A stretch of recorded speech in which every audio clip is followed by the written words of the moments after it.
谁要退货？我叫宁小娘，在城南菜市场卖了5年猪肉，来退货的没有100也有80，有真退的，也有看我一个姑娘家好欺负，故意来讹钱的。退货，这肉不新鲜。我宁家肉铺从不卖隔夜肉，你拿回去吃了大半，隔天来退，这可说不过去。我说不新鲜就是不新鲜，你个杀猪的丫头片子，废什么话？赶紧退钱，不退我就砸了你这破摊子！砸我摊子？你砸一个试试。赶紧走吧，宁丫头的摊你也敢讹？她可是个要钱不要命的主。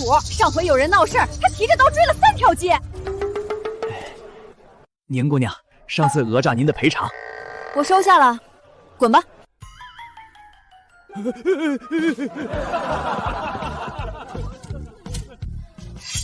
讲理的行，耍横的那可就找错人了。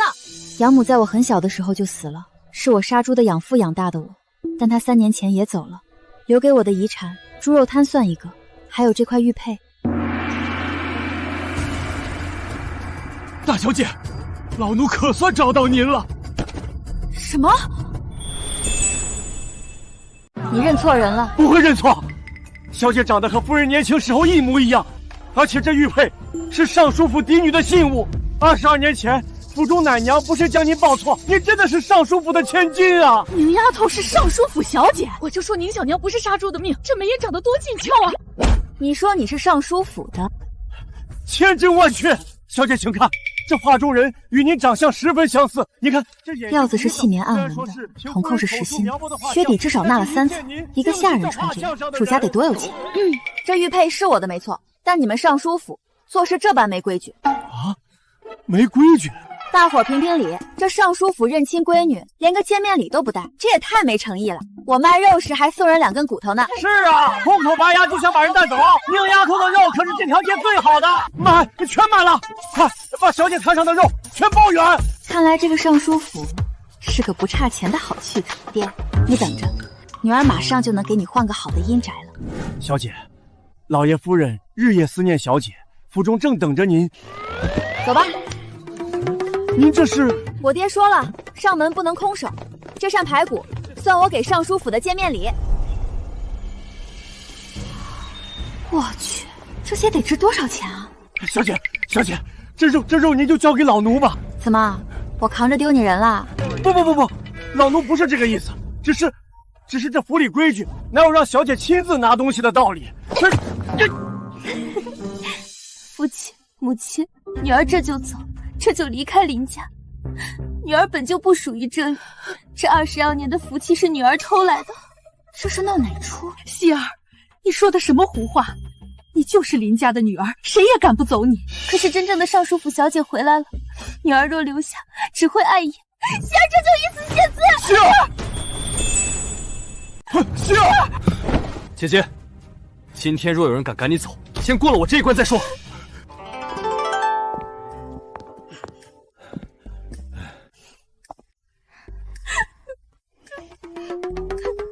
这黄花梨的柱子要是撞坏了，就可惜了。用这个往这儿一抹，快得很。你说什么？你不是要死吗？用刀快一些，撞柱子万一撞不死，残了还得有人伺候，不合算。你放肆！这是什么地方？岂容你胡言乱语？我胡言乱语？我明白了，我们菜市场有个卖鱼的，每次和老婆吵架就跳河，专挑水刚没过膝盖的地方跳。你俩一个师傅教的吧？像，太像了，简直和夫人年轻时一个模子刻出来的。你，住手！她是你亲姐姐。孩子，受苦了，奶娘报错了你，我们半月前才得知真相。半月前才知道真相，心也真是够大的。厨房在哪儿？我那猪肉再不处理，可就不新鲜了。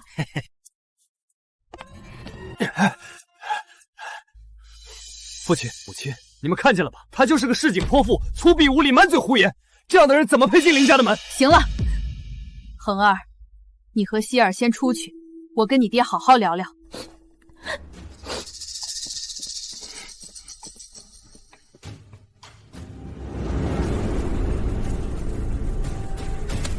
林家已寻回真千金，名叫宁小娘。杀猪的是林家，似乎有意让她替嫁。敢替换本王的王妃，真是好大的狗胆！继续盯着。阿恒，你说，你亲姐姐回来了，我是不是就要被赶出去了？谁说的？你就是我姐姐，我只有你一个姐姐，谁敢赶你走，我宰了他！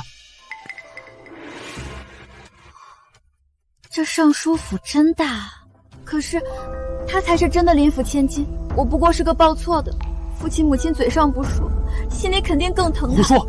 父亲母亲疼了你22年，怎么可能因为一个杀猪的回来就变了？肯定是让他替你去跳那活阎王的火坑。真的吗？父亲母亲当真是这么说的？可那毕竟是镇北王啊。那还能有假？让杀猪的配瘸腿王爷，不正好？镇北王，夫君，镇北王府那边怎么说？3日之内必须把人送过去。刚你也见着那丫头了，在菜市场杀了一辈子的猪，一身的腥臭味，让她去跳这个火坑正好。可那毕竟是你亲生的骨肉，你真的舍得？什么亲生骨肉？若我早知道她如此粗鄙不堪，我宁愿不认这个女儿。倒是希儿，让她嫁给瘸腿随时会死的镇北王，我心里不忍。圣上指婚也只说是林家的女儿，又不是非希儿不可。既然她回来了，让她去又何妨？老爷，咱们可养了希儿22年啊，您就忍心她跳进火坑啊？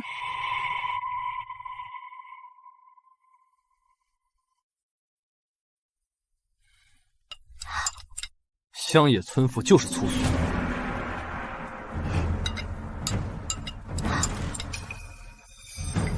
到底是乡下长大的，就是没规矩。食不言，寝不语，你们这些城巴佬也没那么懂规矩。你好了，都少说2句。女儿，这些年你养父对你怎么样？非常好，他教了我很多东西。那就好，那就好。对了，镇北王是谁啊？怎么，在菜市场没听过这号大人物？也是，市井间议论的都是柴米油盐，哪会关心庙堂之上的擎天之柱呢？姐姐刚回来，不知道也正常。镇北王陆衡是当今圣上的亲外甥，3年前北敌南侵，他率3万铁骑在燕云关挡下10万敌军，城破之时，亲手斩了北敌主帅。圣上感念他的功劳，赐封镇北王。他是本朝第1位异姓王，手握北境10万兵权。但他回京之后，腿脚落了残疾。一个瘸腿王爷倒是和你这个杀猪的很配。你们找我回来就是为了这个吧？不然你以为是让你回来享清福的吗？阿恒，既然你都知道了，那我们也就不绕弯子了。与镇北王的婚约是圣上蒙恩，这是林家的荣耀。你既是林家女儿，这便是你的责任。我不干！你个臭杀猪的，嫁给镇北王可是你这辈子最大的福气。这福气给林夕吧，我要回去杀猪了。胡闹！希儿在林家养了22年，知书达理，琴棋书画样样精通。她若是去了王府，那才是糟蹋了。你在外面长大，身子结实，吃得了苦。王府的日子再差，总比你在外一辈子杀猪强。这也是为了你好，为我好。给我找个面都没见过，还是个残废的男人嫁了，算什么对我好？你个没教养的东西，长辈说话还敢顶嘴！母亲，您跟一个操刀市井之人谈教养，岂不是对牛弹琴？他若能懂，也不至于如此不知好歹了。女儿，爹知道你委屈，就当爹求你了。我爹才不会把我嫁给一个面都没见过的残废。姐姐，我知道你恨我，可圣旨已下，你若不肯，林家就会满门抄斩，一个都活不了。你算哪根葱，也配让我恨你？松手！姐姐，希儿求你了！500万两，镇北王府送来的聘礼足足有500万两，我们林府一分不留全给你，嫁妆也按最高规格置办，让你风风光光的嫁进王府。500万两，出嫁之后，你与林家两不相欠，往后你的日子你自己做主。女儿，我知道委屈你了，但是为了尚书府，我同意。爹辛苦一辈子，连一块像样的碑都没有，这500万两足够给他换一块朝南的好地，刻有他名字的碑，让他体体面面进祖坟，不做孤魂野鬼了。刚才我跟你们闹着玩的，我怎么忍心让林家满门抄斩呢？对了，你刚才说500万两聘礼尽数归我，是真的吧？聘礼500万两尽数归您小娘，嫁妆按最高规格另制，出府之日全部交割清楚，少1两，婚事取消。小娘，你签吧。老爷，圣旨上定的婚期可就在2日后。成交。之前不是还死活不肯嫁，以为多有骨气呢，结果500万两就打发了，真是见钱眼开。你说对了，我就是见钱眼开，但至少我坦荡，不像你们满口仁义道德，实际心里全是算盘。你，他应了，条件是将500万两聘礼尽数归他，500万两换一条命，他倒是会开价，要钱不要命。此女性情刚烈，怕是不好驯服。性子烈才有趣，本王亲自验人，看他能烈到几时。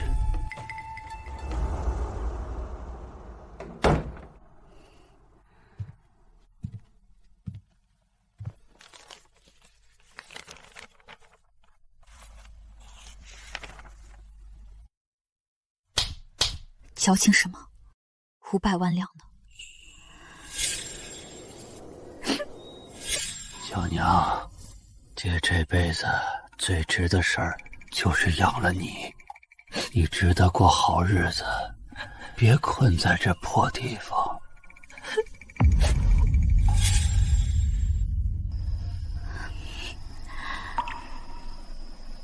爹，这是你给的红枫贺礼吗？你等着，很快我就能给你换块好地了。你的女儿就要嫁人了，你会保佑我的，对吗？镇北王府聘礼，黄金5000两，白银50万两，京城2进2出宅院2套，2田1000亩，折银合计500万两。500万两，我这辈子都没见过这么多钱。林府陪嫁，紫檀家具36件，杭绸绫罗200匹，金银器皿88件，田庄3座，铺面5间。这排场比去年中义伯府嫁女还大，不是吗？不过不见新郎官，你没听说啊？镇北王3年前在烟云关腿瘸了，听说还不举。那这亲事还……别说了。镇北王果然成了废人，连上马迎亲都做不了，得亏找来了宁小娘替嫁。镇北王果然没出来，人都不中用了，还迎什么亲？幸亏没让希儿嫁过去，否则得一辈子守活寡。够了！新郎都不来，这待遇配那杀猪的正合适。吉时到，新娘上轿，起轿。新郎官真的没来，空马迎亲，林家这女儿怕是要守活寡喽。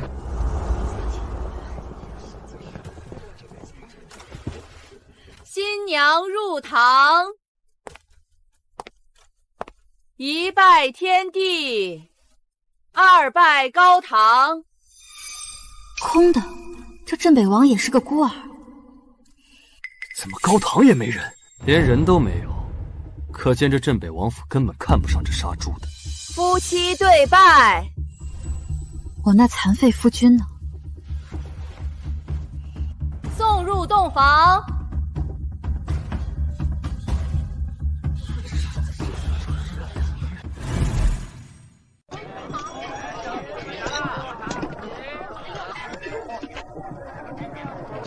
镇北王妃到！500万两的聘礼，这买卖可比一辈子杀猪赚得多，嫁给谁不是假？王妃，您注意脚下，到了。公鸡，真是天意呀！王妃一下就抱住了王爷的替嫁公鸡。王妃，王爷身体有恙，让这只大冠公鸡替他拜堂。你们要我和一只公鸡拜堂？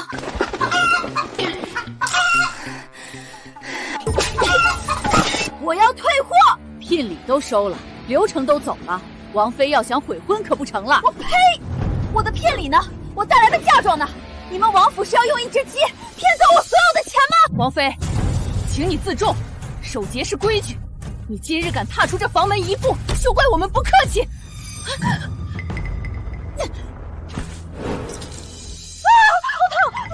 我在屠户家长了22年，杀过的猪比你们见过的人都多。你们觉得我会怕你们这几个装模作样的婆子？今日这房门我出定了，谁拦我，我就打谁。想走，问过我了吗？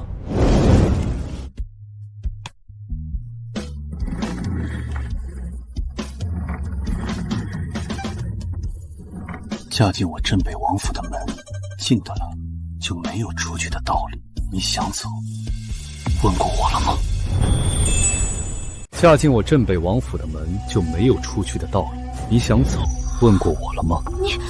你是人是鬼啊？我告诉你，我宁小娘可不信什么鬼神。她比画像上要美。你见过像王爷这样帅气的鬼吗？王爷，你就是我那个瘸了腿的有钱夫君？放肆！这是镇北王。本王就是陆恒，你的夫君。不错不错，爹，刚才女儿错怪你了。你在下面没少托关系，才给我找个这么帅气的夫君吧？这可比村头王铁匠家的儿子俊俏10000倍。看着倒不像是细作的坐台。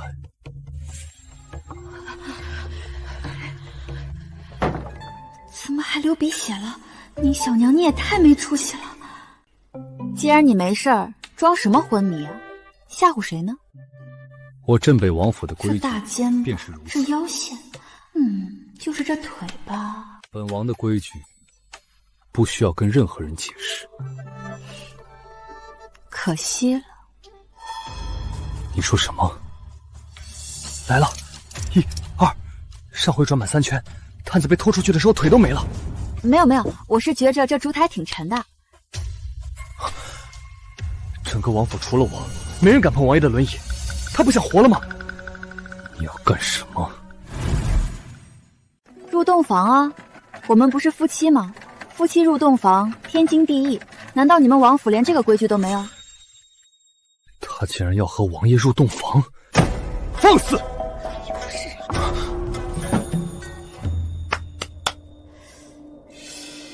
这床有点高啊，我得把你抱过去。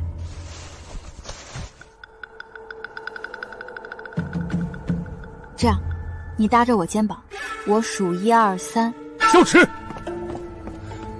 王爷，带王妃去西厢房。西厢房？咱俩不睡一间房吗？镇北王府的规矩，夫妻分房。又是规矩，你们王府怎么那么多规矩？王妃，请吧。行，分房就分房，反正你已经是我的夫君了，来日方长，不愁没有机会。带路吧。对了，你那个规矩，夫妻分房是暂时的还是永久的？暂时的我可以等，永久的你得提前告诉我，我好早做打算。早做打算？你想要做什么打算？满脑龌龊想法，应该和那帮人不是一伙的。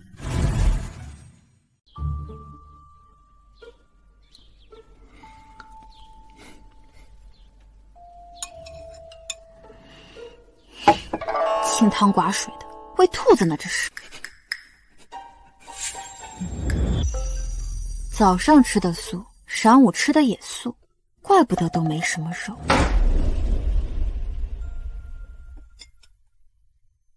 不合胃口？合什么合？你天天就吃这个，身子什么时候才能好？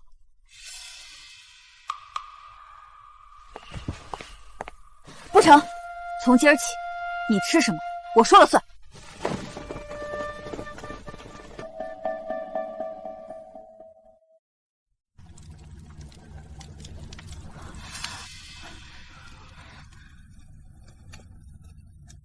王妃，厨房这种粗鄙地方不是您该待的，您回屋歇着吧。您想吃什么，直接跟奴婢们说就行。我在菜市场卖了5年猪肉，要说粗鄙，这王府上上下下加起来恐怕都没我粗鄙。王爷的饮食有定力，太医开的方子以清淡为主。清淡什么清淡？你看看他瘦的身上都没什么肉了，再清淡下去，风一吹就倒了。有肉吗？有备着的排骨和五花。行，我来下厨。您是王妃，让您来做膳食，恐怕不符合规矩。规矩，你们王府怎么这么多规矩？还让不让人活了？听我的，今儿个我来做。我卖了5年猪肉，什么样的人该吃什么样的肉，我最清楚。把王爷养好了，还愁往后幸福不了吗？排骨炖汤，五花红烧，再炒个猪肝，补血。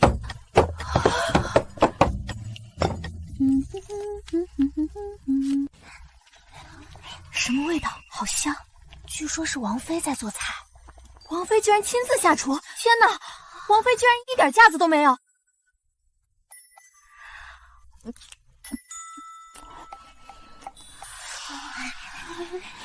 看什么？想吃自己盛，锅里还有。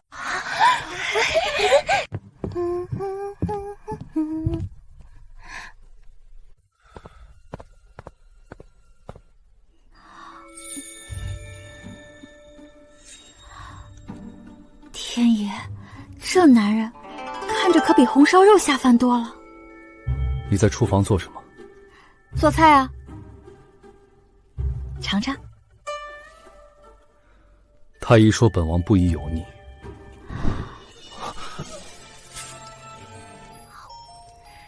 慢点吃，又没人跟你抢。怎么样？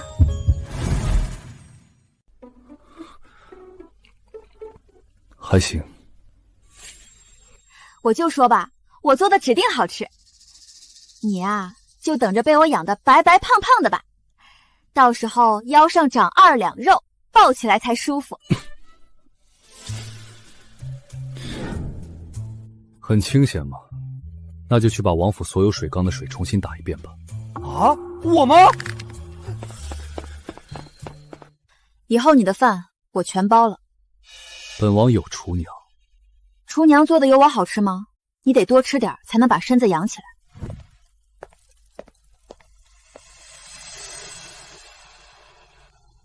你现在是我男人，要是身体不好，我怎么办？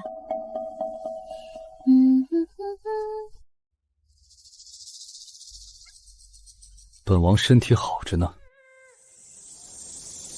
王爷，端阳宫宴，圣上点了名要您赴宴，您都5年没参加了。本王身体不适。王爷，这次您可真推不得。老奴实话跟您说吧，北狄左贤王拓跋烈亲率使团进京。拓跋烈，他竟然有胆来京城。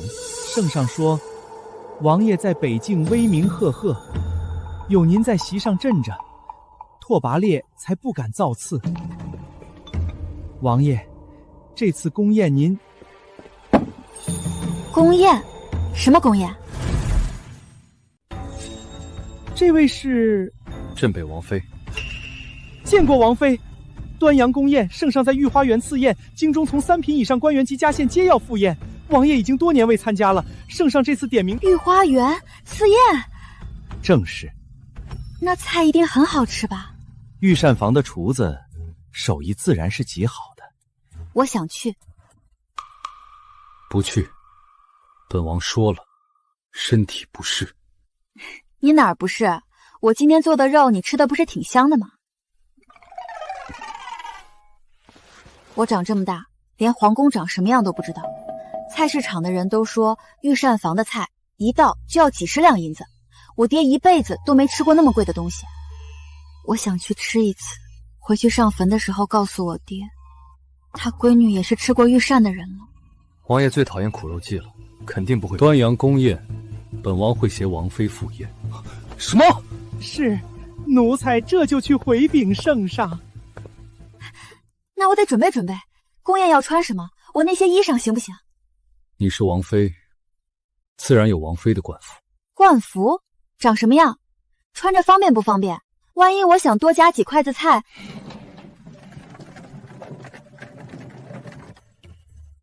又不说话了，跟块石头似的。对了，宫宴上能不能打包？我想给我爹带一点。难道这王府真的要变天了吗？这衣裳我能换一件吗？这也太碍事了，这袖子比我爹当年绑猪的绳子还长。宫宴之上，你坐在本王身边，不必拘束，随意吃你的便是。行，这个我在行。走喽。第2次，王爷让他碰轮椅第2次了。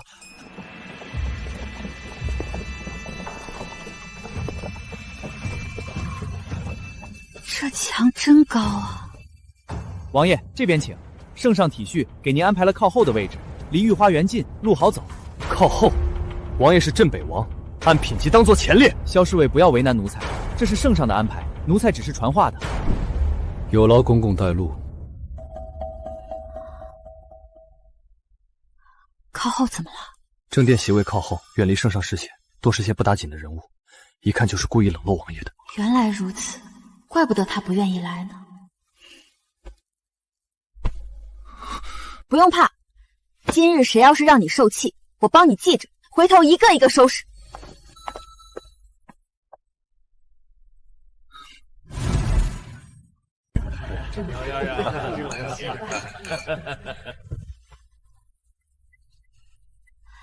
这位置，菜市场摆摊都不会选的犄角旮旯。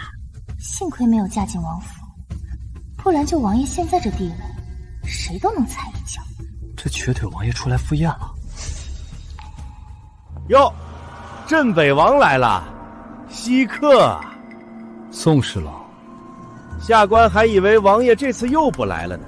这位置靠大门近，王爷行动也方便些。圣上考虑的真是周到啊。说起来，当年在北境，王爷何等威风，3军阵前一声令下，末将挨了30杖，半个月都下不了床。如今想想，那30杖也算不了什么，至少末将还能站着跟王爷说话。众人，这是宫宴，不得无礼。大名鼎鼎的镇北王陆衡，如今坐在这小小的轮椅上，你们大禹有句话怎么说来着？虎落平阳。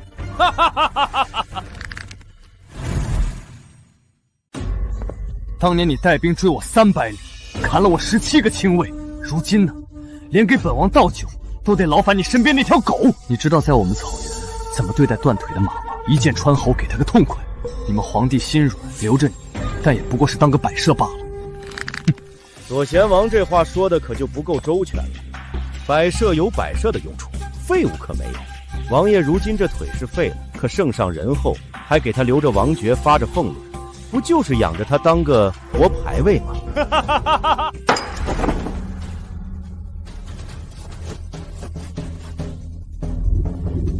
姓宋的，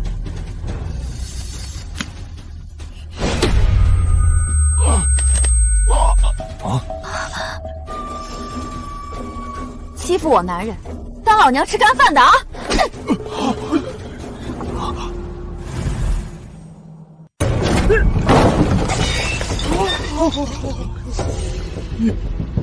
你敢打我？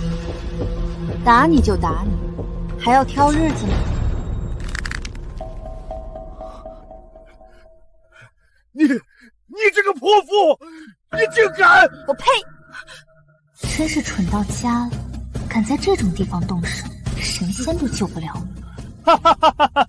这娘们有意思，比你们大禹男人带种多了。左贤王是吧？倒是把你给忘了。怎么，你还想打我？你想得美，打你那是给你脸。你一个外族人在这上蹿下跳的，怎么是来我们大禹唱戏讨赏钱？你这个市井泼妇！嘿，你急什么？难听的话我都还没说呢。你现在跟我之前看到的被铁链拴着的看门狗一样，逢人就呲牙，但一松开链子，就只会夹着尾巴跑。是什么？哎呀，左贤王，我可不是说您是那看门狗的意思。我们大禹的狗可比你强多了。我们大禹的狗可比你强多了。你敢羞辱我！你敢动他一下，本王让你今天竖着进来，横着出去。好得很。你们大禹自诩礼仪上国，难道这就是你们的待客之道？你别在这儿跟我狗叫，再敢冲我男人呲牙，小心姑奶奶我亲手拿杀猪刀给你净身，让你在草原上连个母马都配不了。这女人疯了！来人，快来人，把这泼妇拿下！宋侍郎好大的威风！父皇万岁万岁万万岁！参见陛下，臣腿疾在身，不能全礼，望陛下恕罪。恒儿，你这心腹倒是个不让人的性子。内子乡野长大，不识礼数，冲撞圣驾，所有罪责，臣一力承担。哼，承担？承担？你要承担什么？众爱卿平身吧，今日是宫宴，不必拘束。宋人，朕在帘后听了半晌，你那活牌位3个字说得很响亮啊。皇上，臣知罪，臣一时糊涂，但被这破被镇北王妃殴打，还请皇上做主。做主？你出言羞辱朕亲封的朝品王爷，论罪当诛。镇北王妃待朕出手教训你这目无君上构陷功臣的狂徒，倒是省了朕的事。禁军何在？兵部侍郎宋仁即刻革职，杖20，押入刑部大牢，听候发落。皇上饶命啊！左贤王远道而来，是朕的贵客，这大殿之上岂能让贵客站着说话？来人，给左贤王赐座。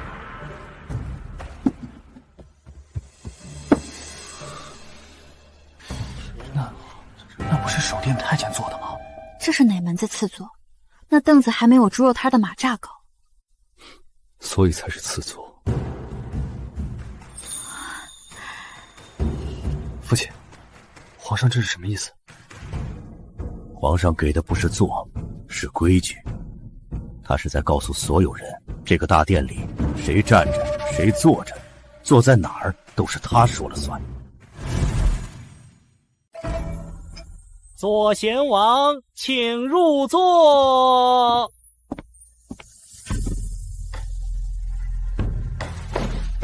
他回去会不会气得把草原上的凳子全烧了？可能吧，但首先是他能回得去。今日端阳宫宴与往常不同，有我们从北狄而来的贵客。朕特意让御膳房为左贤王准备了一道菜。陛下厚爱，愧不敢当。来人，上菜。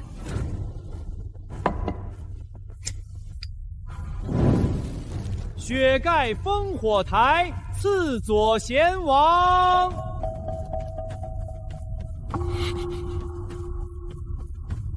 那盘子里是什么？辣椒堆的烽火台，燕云关之战，他被我围在烽火台上，弹尽粮绝，弃马翻山才逃出去。所以皇上请他吃这道菜，是把他当年挨打的糗事儿，当着满朝文武的面再演一遍。左贤王，请用，辣椒凉了就失了味道了。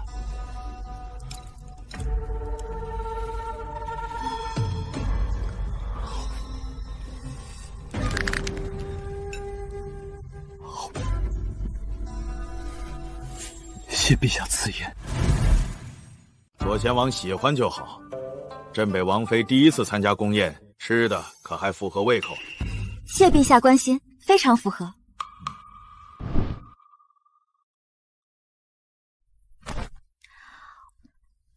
我之前觉得拿话怼他就已经是出气了，跟皇上这一比，我那几句话跟挠痒痒似的。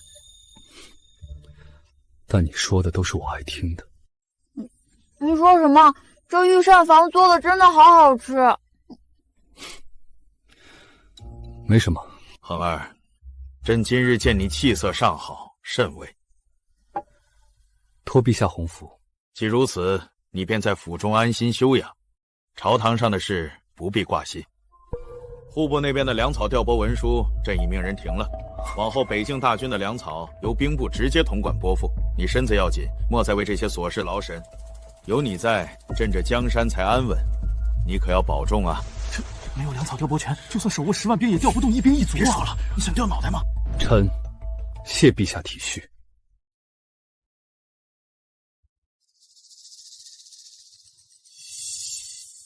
朕的江山不需要功高震主的人。龙昌帝，镇北王，今日之辱，我拓跋烈记下了。宫里的点心还不错，带回去上坟去给我爹尝尝。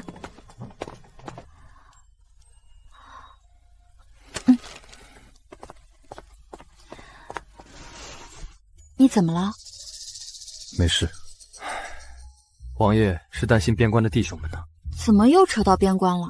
以往王爷一句话，粮草3天就能到，现在粮草由兵部直接统管拨付，往后调拨就得看兵部的脸色，他们高兴1个月，不高兴3个月。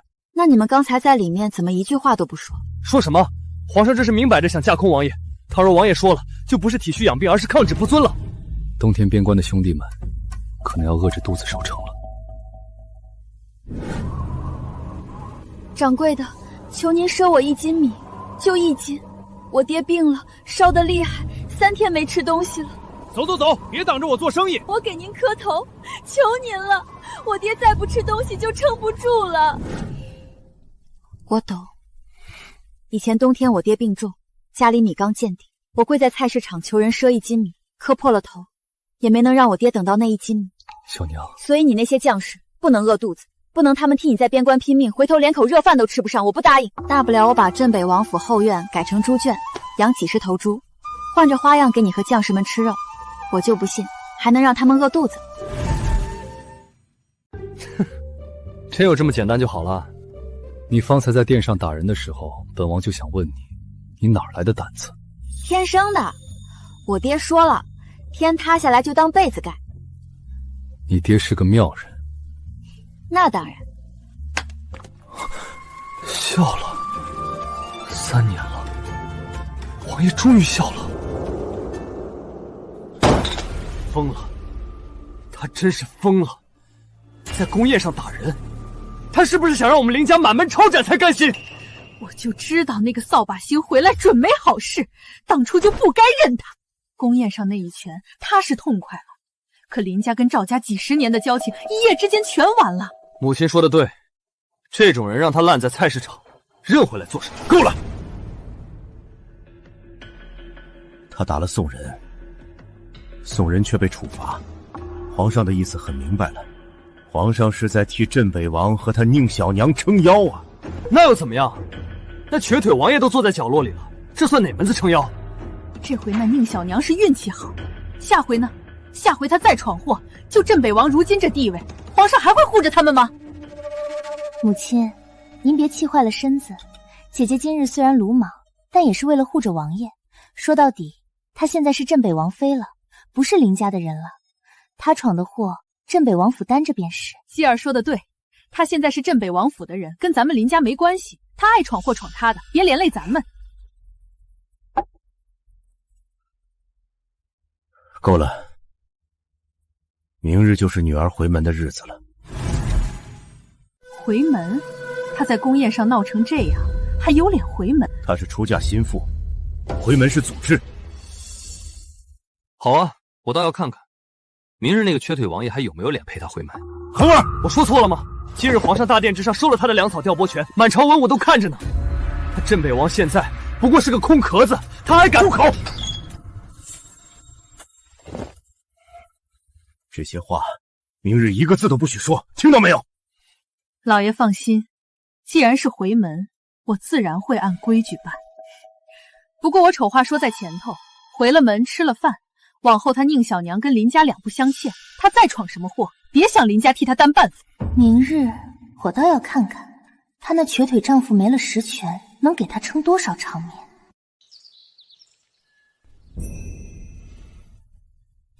王爷，这身打扮怎么？没什么，就是您上次穿新袍子还是3年前。王爷，马车备好了，回门礼也按您的吩咐都装好了。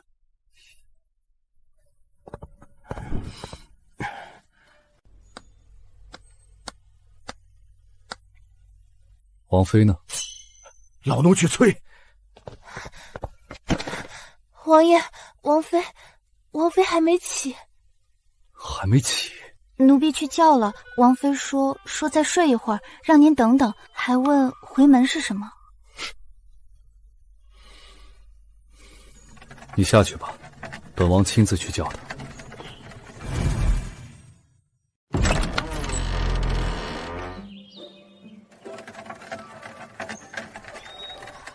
我再睡半个时辰。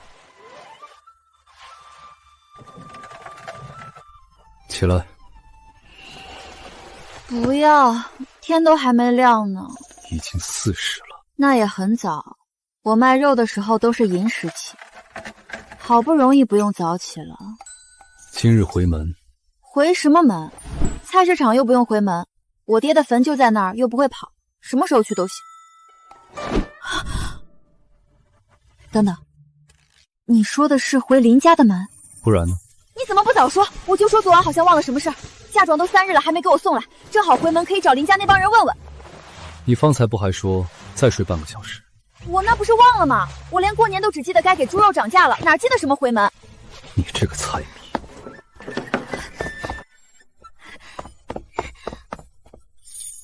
你今天穿这身真好看，等我洗个脸，马上就好。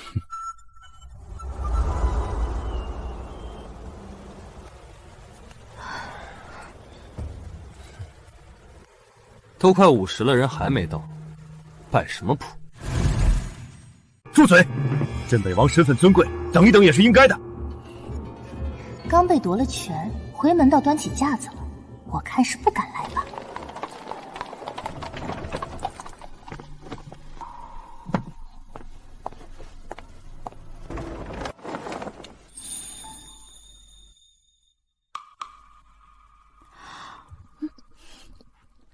你们都站这儿干嘛？等我啊！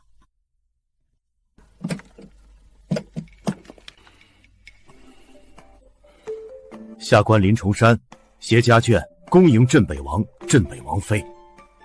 林大人免礼。女儿回来了，这身衣裳倒是精神。我也觉得挺精神的，比上回那身嫁衣强，那身太勒，袖子还长。姐姐安好，王爷安好。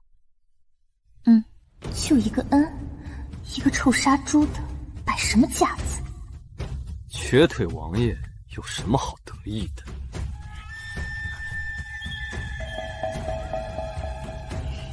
你说什么？我说林恒，跪下！跪下，给镇北王赔罪！父亲，我不必了。林公子年少，眼力好，本王确实是瘸子。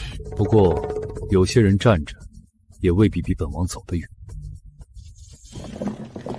你这腿倒是好使，可惜脑子不跟趟。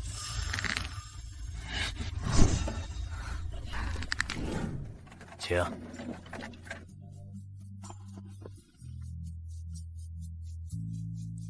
王爷驾临寒舍，林家蓬荜生辉，这一杯。下官敬王爷。林大人客气，本王今日来是陪王妃回门，不必拘礼。是，不拘礼。在王府过得可还好？挺好的，有肉吃，有觉睡，比在菜市场强。你嫁过去也有些日子了，这规矩学得如何了？王爷府上可不比菜市场，一言一行都有人看着。小娘自小没在府里长大，若有哪里做得不妥当，还望王爷多担待。林夫人多虑了。王妃在王府，不需要守谁的规矩，她就是规矩。姐姐真是好福气，王爷对姐姐这般维护。昨日在宫里见姐姐替王爷出头，希儿心里又是敬佩又是担心。又是敬佩又是担心。姐姐在宫宴上打了宋侍郎，虽说皇上没怪罪，但毕竟是在宫里。往后姐姐遇事还是要三思而行。毕竟不是每回都能逢凶化吉的。林小姐也在宫里。是，那日家父携家眷一同赴宴。既如此，林小姐也听到宋人说本王是什么了？林小姐若没听到，本王可以复述。她说本王是活牌位。林小姐方才说敬佩王妃替本王出头，又担心她危险。那林小姐当时坐在席上做了什么？没做也无妨，毕竟有些人遇事站出来，有些人遇事坐回去，这是两种人。王妃是哪种，本王看得很清楚。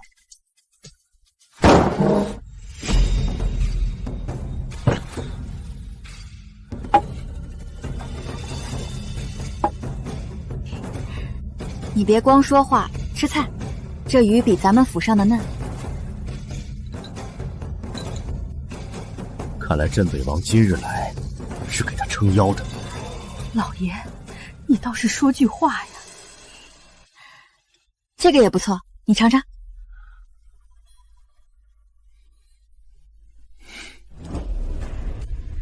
宁小娘，你别得意的太早。镇北王现在不过是个被皇上架空的空壳子，他自己都自身难保，我看他还能护你多久。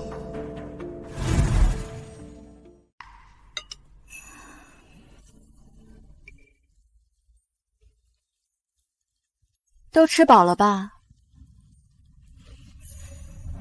这上头写着呢，聘礼500万两，尽数归我，嫁妆按最高规格另制。但嫁妆呢，我到现在连一根针都没看见。嫁妆不是早就备好了吗？老爷，那些东西，我想着小娘在王府也不缺什么，就先搁着了。搁你自己屋里了吧？你，林夫人，本王的王妃说，嫁妆没收到，那便是没收到。林夫人若是忘了搁哪儿了，本王可以让萧池帮着找找。萧池，林夫人，请吧。不用麻烦了，我记得的。这丫头片子竟这么厉害，本以为能蒙混过去，没想到她居然当着所有人的面把账本摊开了。夫人，把嫁妆补上，一样都不许少。老爷，我说补上。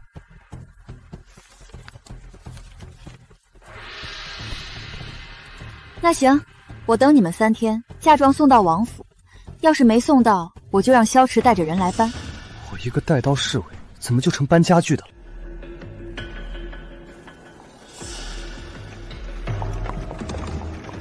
萧池，这几天派人盯着内阁那个陈琴，周氏3天内要是补不齐嫁妆，他一定去求娘家。他娘家大哥在兵部做主事，再往上靠的就是陈琴。今日之事，他不会就这么算了。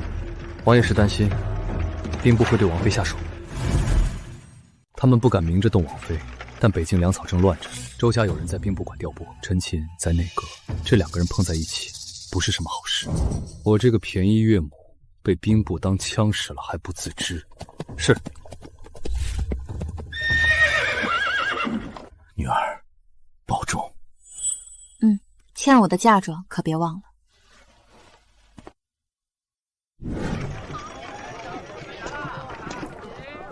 以后不会再发生有人赖你账的事了。笑什么？笑林夕啊，你怼他的时候，他那张脸跟菜市场被掐了脖子的鸡似的。不过你今天话真多，平时在府里一天说不上10句，到了林家倒好，一句接一句，跟连珠炮似的。本王只是不习惯有人在我面前放肆。哦，那你是在护我？是不是？你想多了。那你耳朵红什么？热的。行，热的。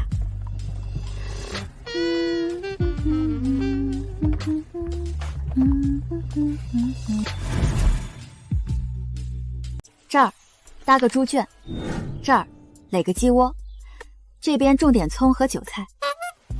王妃，这后院是王爷当年养伤时专门辟出来静养的，种的都是名贵花木。花能当饭吃吗？一头猪从宰养到出栏，少说能卖200-300斤肉，他那什么花能卖几个钱？这……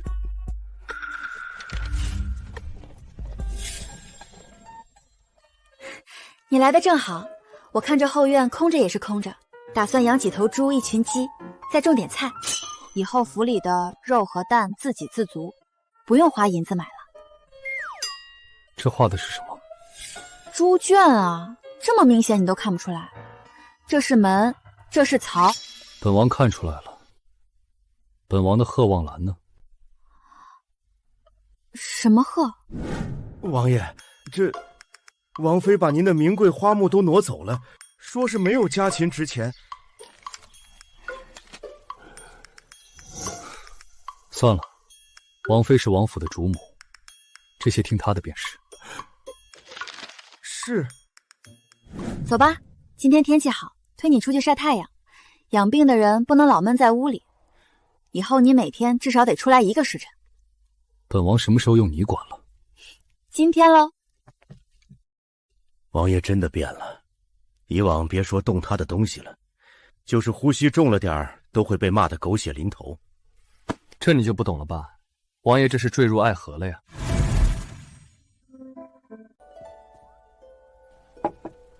快尝尝，我炖了1个半时辰，骨髓都炖出来了，喝了对你腿好。怎么不喝？你这半个月换了7、8种汤，排骨汤、猪蹄汤、骨髓汤、当归炖鸡，本王喝的都快成汤了。那你想喝什么？你说，我去炖。你为什么要给本王炖这么多汤？因为你得多补补啊！你看你腿上都没什么肉了，我爹说过，骨头伤了就得喝骨头汤，以形补形，这是老祖宗的智慧。你盯着我干嘛？没什么。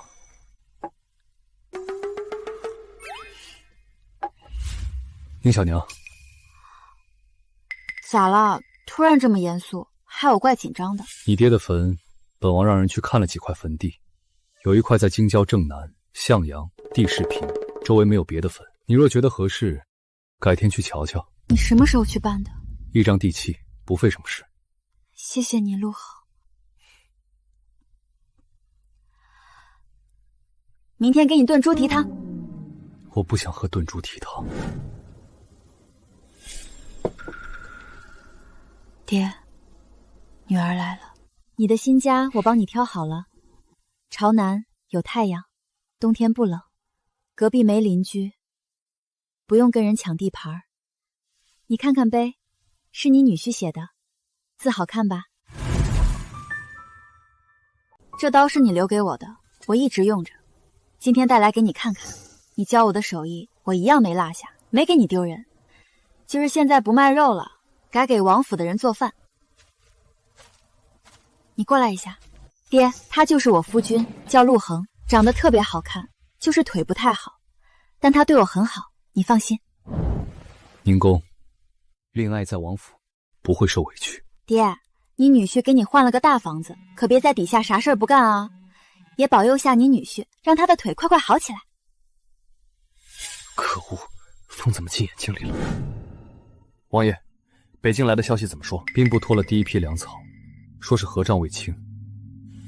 北京已经开始下雪，几个边关的折子递到京城全被压下来了。是陈琴？陈琴只是在内阁里牵头查军饷，他是明面上的人，暗地里把折子往下压的不止他一个。不过他现在是最着急想在北京粮草里查出点什么的人。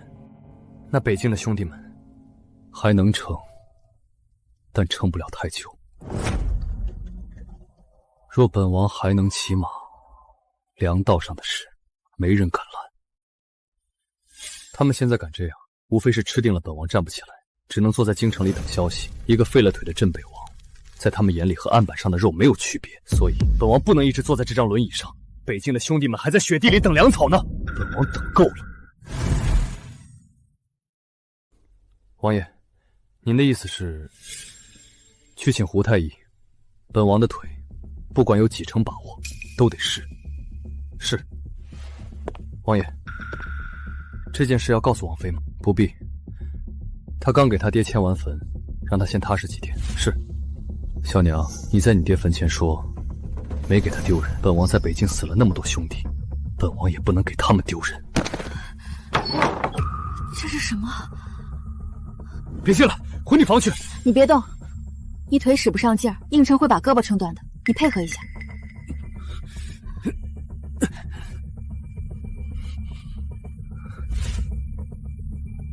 你什么时候开始练的？王爷，您这腿伤已有3年，复健过程会非常痛苦，如同千百根针同时扎进骨头缝里，而且最终能站起来的可能只有3成。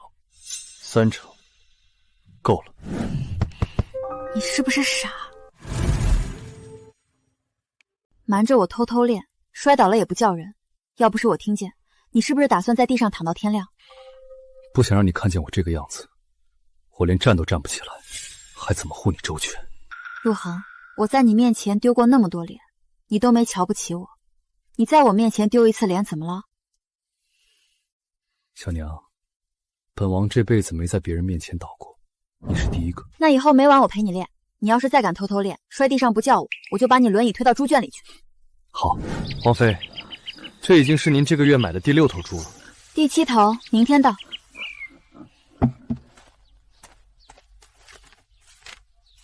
鸡蛋每天能收30个，后院菜地再有个把月就能摘第1茬。算下来，府里上上下下70、80口人，肉蛋菜能省下70%开销。是，府里的账是好看，可边关的账还是填不上。10万张嘴，一天吃掉一座小山。我这6头猪，够他们塞牙缝吗？一个人再能杀猪，也喂不饱一条街的人，得让整条街的人都愿意跟你做生意。你们王府以前有商户巴结的时候，粮草是怎么筹的？那时候王爷手里有粮草调拨权，京城的大商户都想分一杯北京贸易的羹，抢着给王府送钱送粮。可如今粮草全被兵部收了回去，那些商户知道后，一个比一个跑得快。你刚才说他们抢着送？是啊，那时候王府的门槛都快被踏破了。那他们送钱送粮图什么？图王爷手里的权啊！北境10几座边城的粮草调拨，随便漏一点出来，都够他们吃3年。有了，我要开一家肉铺。什么？王妃，您现在已经是镇北王妃了，还卖肉？我是镇北王妃不假，可我这个王妃在那些人眼里是什么？宫宴上打人的泼妇，菜市场杀猪的粗鼻村妇。既然他们都觉得我是个笑话，那我就把笑话做大，让全京城的人都来看镇北王妃怎么杀猪卖肉。王妃，这不妥吧？王爷他会同意的。走，去书房。你要开肉铺？对，就叫王妃肉铺，招牌上就写镇北王妃亲礼。不行。为什么？你是镇北王妃，不是菜市场的屠夫，抛头露面卖猪肉，成何体统？那他们还叫你瘸腿王爷呢，在宫宴上给你安排犄角旮旯的位子，连北京将士的粮草都能随便扣下。我现在倒是有体统的王妃了，可你的将士在边关饿肚子，谁给他们体统？这是本王的事，不该你来操心。你是我男人，你的事就是我的事。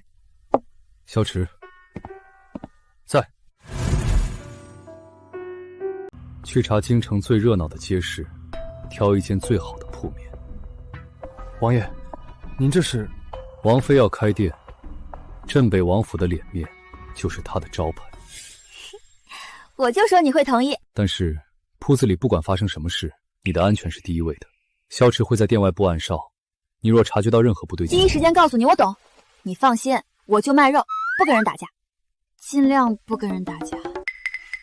去吧。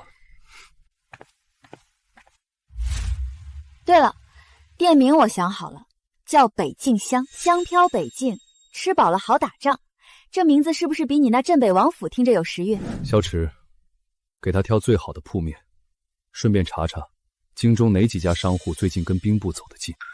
王爷的意思是，本王的女人开店，自然有人会坐不住。本王的腿废了，但眼还没瞎。镇北王妃开肉铺，这唱的是哪出？你不知道，这位王妃以前就是杀猪的。丢人现眼！堂堂王妃跑到街上卖肉，林家的脸都被她丢尽了。母亲别气，姐姐可能也是没办法，毕竟王爷如今在朝里失了权。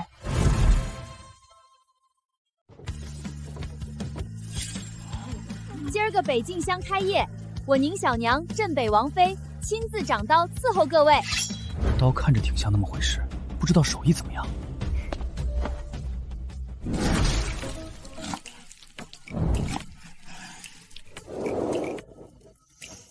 这刀法，我卖了20年肉也没见过这么利索的。她真的是王妃。今儿个开业，头30斤免费送，每人限1斤，先到先得。什么？不要钱，给我来1斤！别急，我先来的。粗鄙，拿着把刀在街市上表演，还嫌自己不够丢人吗？疯了，都疯了！一个臭杀猪的，有什么好得意的？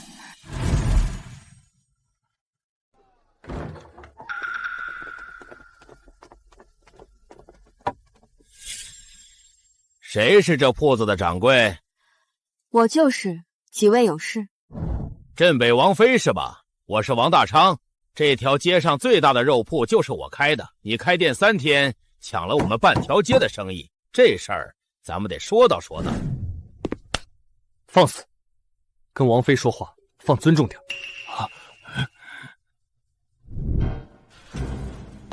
说到什么？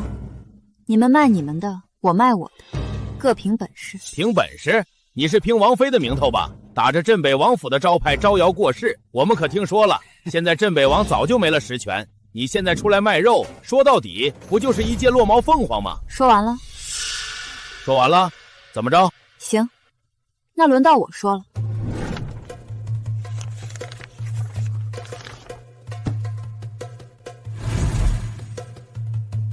这是北境边关贸易的线路图，北境10几座边城，每年需要粮草、布匹、药材、铁器，这些东西以前都是兵部在统购，但他们挑的商户跟你们几个没关系吧？你们这几家铺子进得去北境的门吗？王妃什么意思？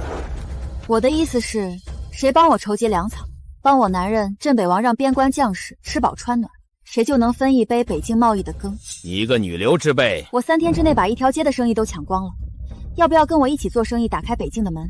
就看你们自己喽。王妃这一手比王爷当年硬碰硬强啊！软刀子杀人，还能让你心甘情愿掏银子。需要多少？第一批粮草3万担。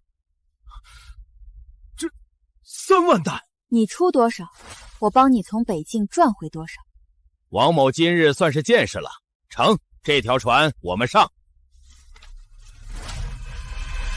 成交。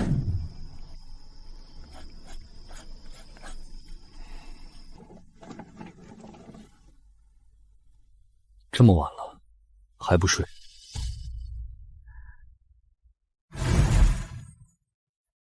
在算账，今天又签了3家，加上之前的王大昌，第2批粮草差不多能凑到5万担了。第一批粮草已经到燕云关了。真的啊？北边的兄弟刚送来的飞鸽传信，你在京城筹集的3万担粮草，比兵部早了整整10天。太好了！我还担心路上出岔子，又怕王大仓那帮人耍滑头，我还在想，要不再去找几家商户多备一点。陆航，我做到了！我不是只会杀猪的丫头片子了，我也能为国家做点事儿了。你从来都不只是会杀猪的丫头片子。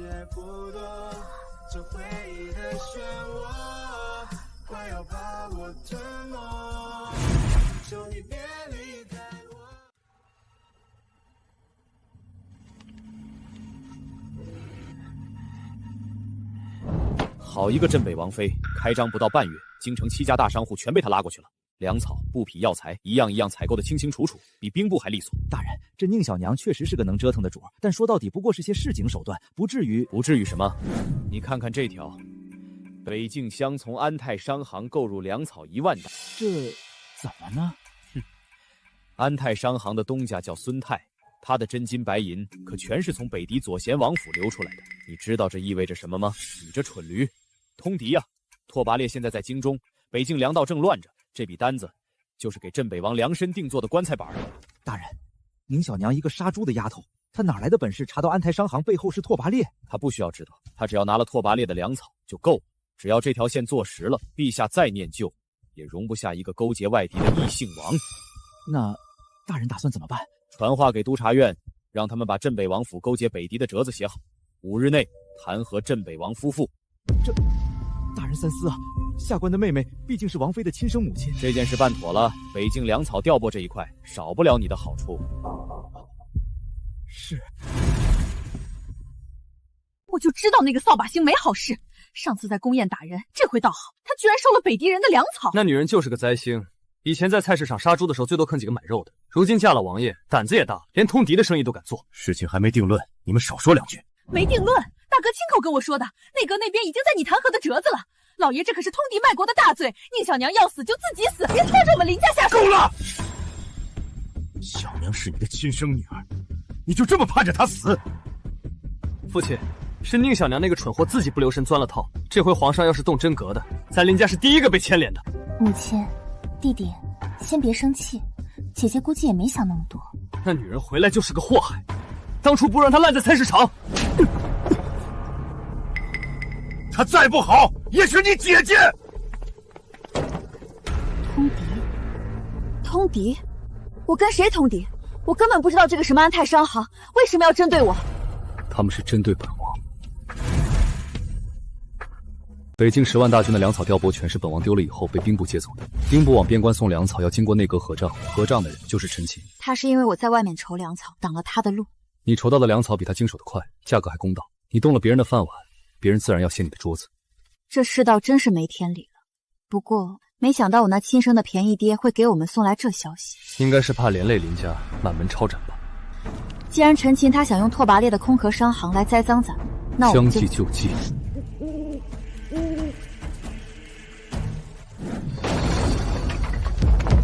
放肆！本官的内宅，谁敢擅闯？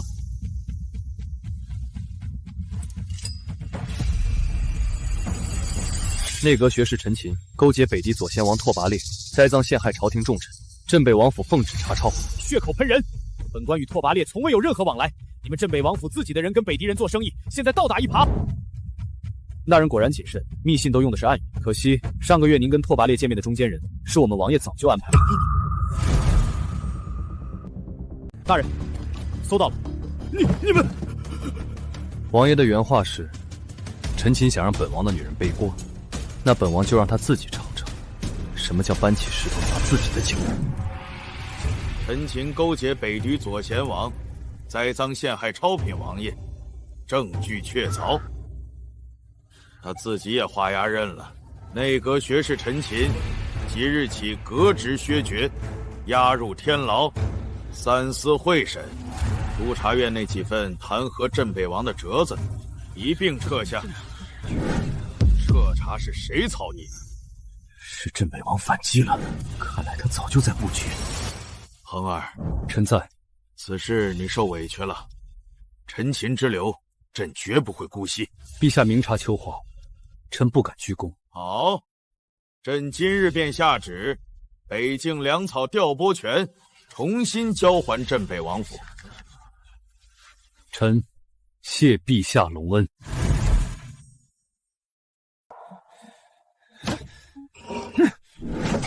一个瘸子，一个杀猪的村妇，竟让本王谋划数月的布局一夜崩塌。公公，你怎么来了？圣上已经拟好旨，下月初5在皇家猎场为王爷和使团送行围猎。送行？我看是想在天下人面前再羞辱本王一次。猎场，密林，镇北王也会在吗？那是自然。皇家猎场绵延百里，密林深处，暗箭难防。若是镇北王在猎场上出了意外，好，下个月的围猎，本王一定到场。哼！陆恒，这一次，我一定让你死无葬身之地。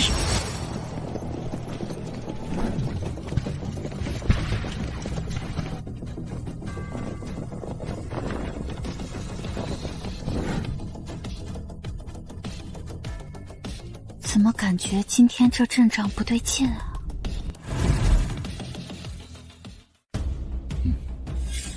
密林里的暗哨撤了一半，不是我们的人。不会真的要发生什么事吧？别怕，萧池已经安排好了，一会儿围猎开始，你一直在我身边就好。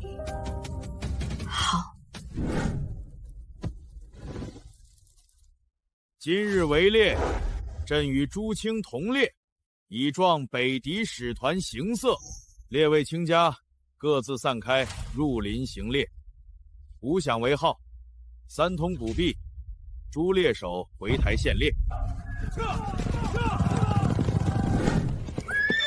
王爷放心，这猎场本王一定替你看好，免得什么不长眼的流士伤了你这双还能动的手。左贤王爷小心，密林里路滑，可别又摔下马了。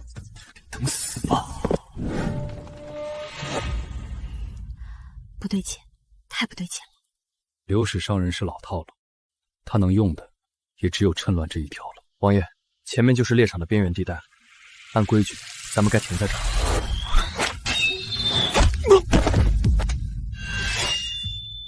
护驾！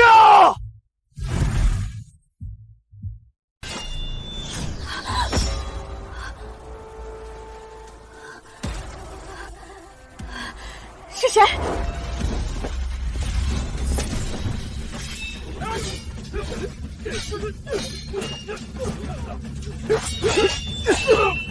崔王爷往左边走，那边有西涧，地形窄，他们不好围。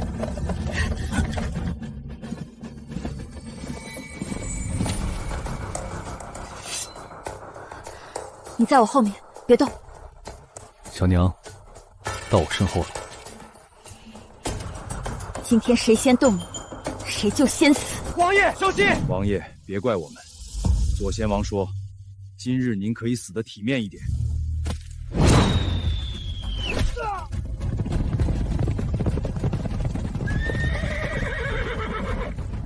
王爷上马！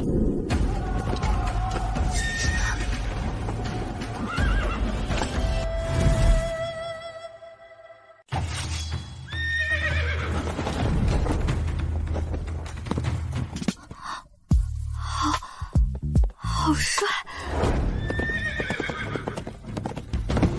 王妃，末将保护你。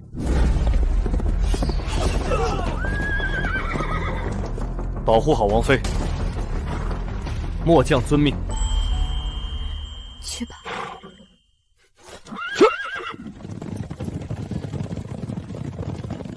王妃，王爷这几年从来不骑马，今天骑得比当年还猛。是啊，我男人真帅啊。那是，全盛时期的王爷，北境第一骑射。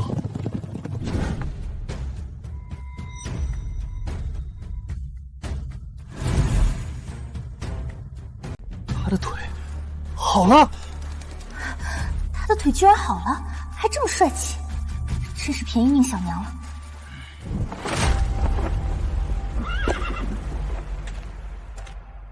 陈陆恒已将行刺圣上的逆贼拓跋烈拿下，臣情急之下借马力杀敌，若有失仪，请陛下降罪。你的腿，臣双腿已痊愈，今日才敢为陛下策马杀敌。好，镇北王救驾有功，擒获逆贼。今日猎场之上，朕亲眼所见，朕的江山有这样的忠臣良将，是朕之幸。臣谢陛下。拓跋烈押入天牢，择日问罪。北狄使团所有人等即日驱逐出境。另镇北王加俸3000担，镇北王妃赏黄金1000两。谢陛下。好你个陆恒，在猎场上当着那么多人的面耍帅，怎么不早点告诉我你的腿好了？你知不知道今天那支箭擦着我耳朵过去的时候，差点吓死你。是我错了，这不是想给你惊喜。惊吓吧。我错了。哼，算你还有点良心。王妃，今晚王府那条夫妻分床的规矩作废。这就作废了？本王站起来了，规矩也要改。那以后还有什么规矩？一口气说完，我好算算账。以后只有一条规矩，你说的话就是规矩。行，你说话算话。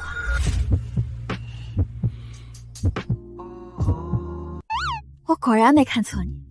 本王早就说了，我身体好着呢。那明天可以不炖汤了吗？想得美！猪蹄汤、当归炖鸡、谷物汤，你一样都别想跑。